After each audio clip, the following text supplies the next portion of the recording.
Hi, everyone, and welcome back to The Stylish Bride, the podcast dedicated to making sure you are dressed, styled, and down the aisle. And I'm your host, Julie Sabatino, and I am here today to talk about Mothers of the Bride Dress Part 2. And this is because we got such an amazing response to last week's episode all about Mother of the Bride dresses, and groom also, actually, mothers in general, that I really wanted to follow up and answer some of the questions that came out of it. So, and there are things I didn't even think about originally to talk about. So I was so thrilled to get the questions, comments, and feedback from you guys. So let's dive in. I think that we should start with a question that comes up a lot, actually, and I didn't even think to address it because most of the weddings that I work on are really formal. But the question was, does a Mother of the Bride dress need to be long? And whether or not you wear long is really a personal preference, but I do think that because you're the mother of the bride and an honorary person in the wedding and very often the hostess of the wedding itself, I do feel that it should be really special. To me, my personal preference is that short cocktail dresses usually aren't that. If I wear one, personally, I always wear T-length or high-low, which I think are great options for moms. But the truth is, most of the mothers that I work with end up wearing long or a high-low situation. And I think that's because they feel the most special, but it really depends on the type of wedding that you're having, and you have to do what feels right to you. I would just say that for the most part, I don't really encourage you going above the knee because it just seems to be a little bit more casual. But listen, if you've got great legs, show them off. Who am I to say? But I think that as a general rule of thumb, you want to err on the side of a little bit understated while still looking fabulous, and something that's too short certainly won't do that. So hope that answers your question. I also received a lot of questions about whether or not you had to coordinate with the mother of the groom. And we talked about the etiquette involved in having the mother of the bride select her dress first. And that's absolutely something that should happen. And then she can notify the mother of the groom and say, hey, this is what I've chosen. This is the color I'm wearing. I've had a lot of people say to me they don't want to show the dress to the other person. I think that there's a lot of complicated relationships out there between mother of the bride and mother of the groom. And it's not always easy to know how much you should share and how much you shouldn't. And of course, it's on a case-per-case basis. But I do think that having a conversation about it one way or the other is the right thing to do. And that way you can both be on the same page, or at least give the bride the opportunity to chime in and have a say.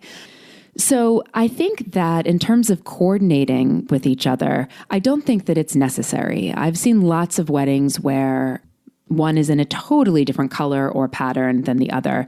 But I would say that the level of formality should coordinate. So you don't want one of the two feeling way more formal than the other. And I think that discussing the level of formality and however you choose to interpret that is a really important piece for all the outfits involved in the wedding and for all of the people that are in it, but particularly for the mothers of the bride and groom, because you will be in family portraits together and you just want to feel good and like it makes sense together. So those are my thoughts on whether or not to coordinate. I also want to say on the flip side, I have seen weddings where they tell everybody to wear the same color or same shade, even extended to the family members. I did a wedding not too long ago where every single person in the extended family was in navy, all the women. And it was really actually quite beautiful in the pictures.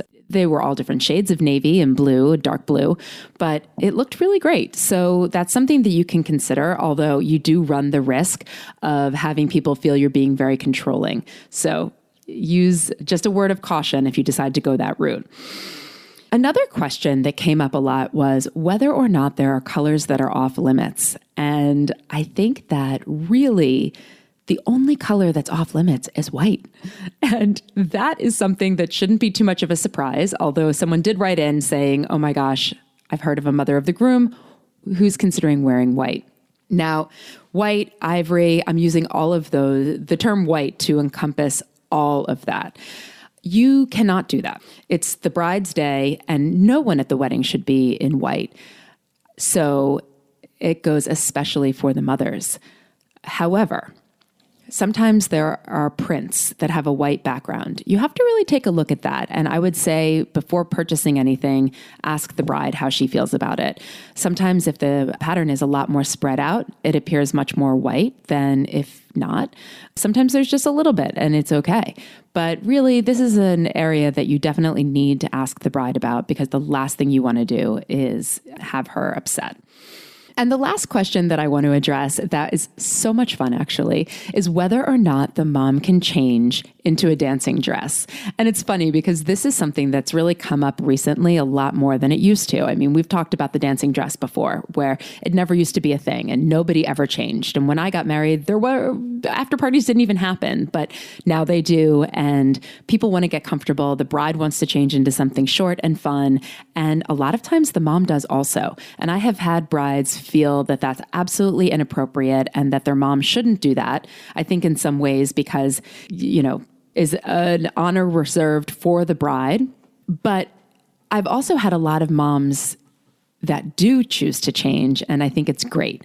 Why not be more comfortable and relaxed and have a great time? In fact, the wedding that I did this past weekend, the mother changed into an absolutely stunning short dress that was super chic and tasteful and just a lot lighter than her original outfit, and she had a ball dancing in it and just talking to everybody, and it was great. So again, I think that this is one of those areas that really comes back to talking to the bride and seeing how she feels about it, because I have a feeling in this area, she's going to have a pretty strong opinion one way or the other. So the last thing you want to do is ruffle feathers and make more problems than it's worth. So find out. And if she doesn't want you to change, convertible dresses are happening more and more out there these days. And doing something that has an overskirt or a layer that you can take off is a possibility and something that you can look into if you think you might want to have a change of look. So that's really it. I think that the mother-daughter dynamic, and especially the mother of the groom bride dynamic, can be very, very tricky. And a lot of that stress comes out in the form of obsessing over the outfits.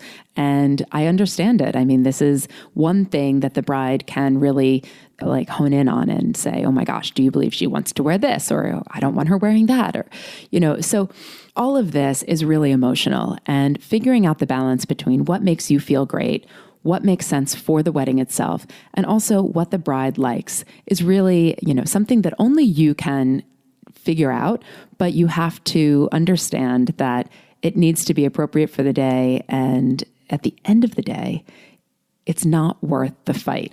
If you have a bride who really feels strongly against something, then don't do it. It's her wedding day and it's not worth the fight. That's just my 2 cents after being married for 17 years and looking back on these things. And I actually never had an argument with my mother-in-law about her outfit. She was the most wonderful lady, and she ended up wearing black, actually. She wore a black sequin, long sleeve sweater, because we were married in November, and a long black satin skirt. And she looked incredibly chic, and I loved it. And I thought that it was great. But that is definitely not something that I had, but I've heard a lot of stories. So just talk to each other and understand the other person's perspective. So thank you so much for tuning in today. I hope this was really helpful and answered some of your questions and gave you a little bit more to think, but I'm sure that things are going to come up with the mother of the bride dress that we didn't discuss. So please reach out. I love your questions. I love to hear what's going on and what you're thinking about. So keep them coming for sure. And if you've enjoyed this podcast, definitely send it to a friend and leave a little review wherever you get your podcasts from, which we would really, really appreciate so other people can find us. And make sure you subscribe so you don't miss a tip on how to be dressed, styled, and down the aisle. Bye for now.